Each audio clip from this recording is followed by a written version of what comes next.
Trečiadienį Kauno Girstučio kultūros centre vyko improvizacinio teatro Kitas kampas pasirodymas.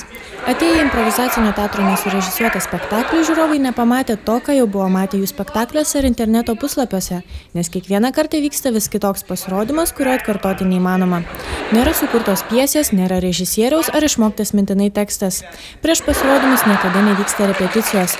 Scenoje aktoriai žaidžia, kvailioja ir kuria taip pralinksmindami žiūrovus. Veiksmas vyksta spontaniškai, gyvai, viskas kuriama ir atliekama tuo pat metu.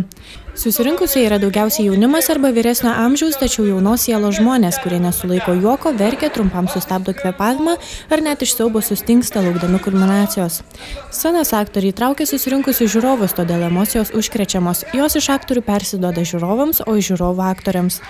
Kaip mes sakom, improvizacijoje viską matau, viską girdžiu, viską užuodžiu ir taip toliau ir visą tai išnaudoju. Tai įkvėpimo šaltiniai improvizuojant ir šiaip tai yra, aišku, pats gyvenimas. Pats gyvenimas, pats žmogus.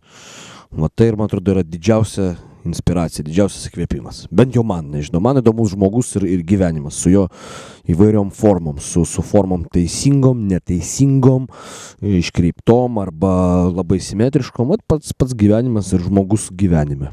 Dargi vėlgi, mano nuomonė tai yra asmeninė, kad aktorius turi labai į save investuoti daug ir tas investavimas tai yra krūva knygų, filmai, vėlgi, nes scenoje reikia žinoti, suprasti skirtingus žanrus, juos čia pat pagauti, atlikti, perteikti ir tam, kad tu tai suvoktum, tu turi labai daug domėtis, daug skaityti, daug matyti, viską matyti.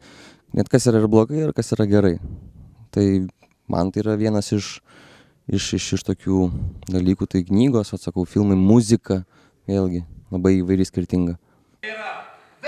Improvizacinis teatras Kitas kampas jau spėjo sužavėti nemažą visuomenės dalį ir kaskart pritraukia pilnas salę žmonių, norinčių pamatyti spontanišką aktorių pasirodymą.